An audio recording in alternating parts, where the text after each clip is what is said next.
You don't attract women by chasing them.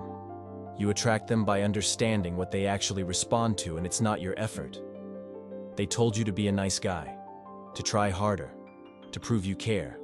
And if you just stayed consistent, eventually she'd come around. That's what most men are taught: chase her, win her, and then finally, you'll feel like enough. But here's the truth no one tells you. The more you chase, the less she respects you. Not because effort is wrong, but because over-effort signals neediness, and neediness is the death of attraction. Most men don't lose women because they're not good enough. They lose them because they don't understand female psychology. They don't understand how attraction actually works. And once you do, you'll never chase again.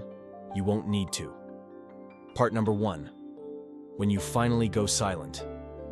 There comes a moment when you stop chasing, not out of spite, not out of games, but because something finally clicks. You realize that your effort has turned into a performance, and she's not even watching. She's not reciprocating. She's not showing up with the same energy. And instead of continuing the cycle, you do something different. You stop texting first. You stop checking in. You let the silence sit. And for the first time, you're not afraid of what that means. You're not trying to get a reaction. You're choosing peace. You're choosing yourself. And when she notices your silence, it hits her differently because you've always been the one who showed up first. And now, you're not. Part number 2. Your silence speaks louder than words. At first, she thinks it's temporary, that you're just busy or testing her. She waits, refreshes the chat, and scrolls through your old messages. But the one she's expecting never comes. And what she doesn't realize is that your silence isn't passive, it's a message. A quiet declaration that you're no longer playing a game where the rules only benefit her. You're not begging to be seen anymore. You're not explaining why you're worthy. You've stopped trying to prove yourself. Because now, your silence is speaking louder than any text ever could. Part number 3. The shift in power dynamics. She used to set the pace. If she pulled away, you leaned in. If she got cold, you chased harder. She had your attention on a string, and she knew it. But the second you stopped responding, the entire dynamic flipped. Not because you became distant, but because you became clear. You no longer needed her to choose you. You chose yourself. And when a man moves like that from clarity instead of emotion, everything changes. Now she's the one wondering. She's the one feeling uncertain. Not because you're trying to make her feel that way, but because you finally stopped giving her the comfort of being constantly pursued. Part number 4. She starts to feel the void. She didn't expect to miss you like this, because she thought she had time. She thought you'd always be there. She thought her inconsistency wouldn't cost her anything. But now your absence feels real. And it's not that she misses your presence. It's that she misses how your attention made her feel. She wasn't addicted to you. She was addicted to what your effort said about her. That she was desirable, valuable, in control. But now she's left with silence. And for the first time, she has to sit in it. Part number 5. You were more than she realized. She tried to replace you. Tried to distract herself with someone else's validation. But it didn't work. Because it was never just about conversation.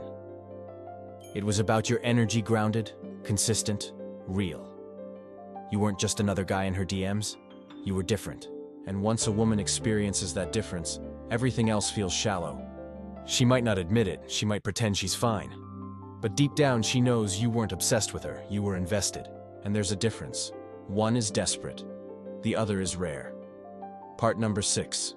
You didn't ghost, you evolved. A lot of people will say you are ghosted, that you changed. But what really happened is this. You evolved. You stopped chasing people who needed to lose you to realize your value.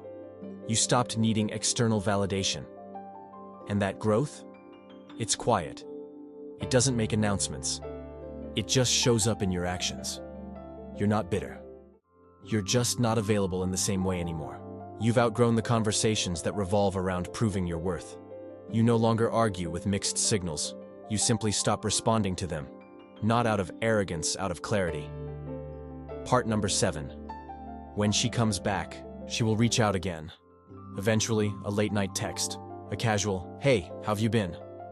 Maybe even a story reaction. But behind every word will be one question she won. It's say out loud, "Did I lose you for good?" And the answer will be in your silence, or in your calm, detached response. Because the version of you who used to wait for that message doesn't exist anymore. You're not emotionally tied to people who made you feel optional. You've moved on not to someone else, but to a better version of yourself. Part number 8, why you'll never chase again. Once you understand how women truly operate, you stop chasing. Not because you hate women, but because you understand them. You see through the tests, the hot and cold behavior, the validation games, and instead of reacting, you simply observe. You know that real interest doesn't need to be earned. It reveals itself. So you stop convincing, stop proving. You become the kind of man who chooses peace over performance. And from that place of grounded confidence, you attract better, or you walk away without fear. Because the moment you know your value, chasing becomes something beneath you. You don't have to chase love. You don't have to beg for respect. You don't have to convince anyone to see you. The version of you that chased, over-explained, overgave, he was doing his best. But now, he's gone. You've evolved. You've leveled up. And from here on out, your energy isn't desperate. It's selective. Let them wonder. Let them miss you. Let them feel the absence of what they thought they could always take for granted. Because now you know, you don't attract women by chasing them. You attract them by being the man who never needed to chase in the first place.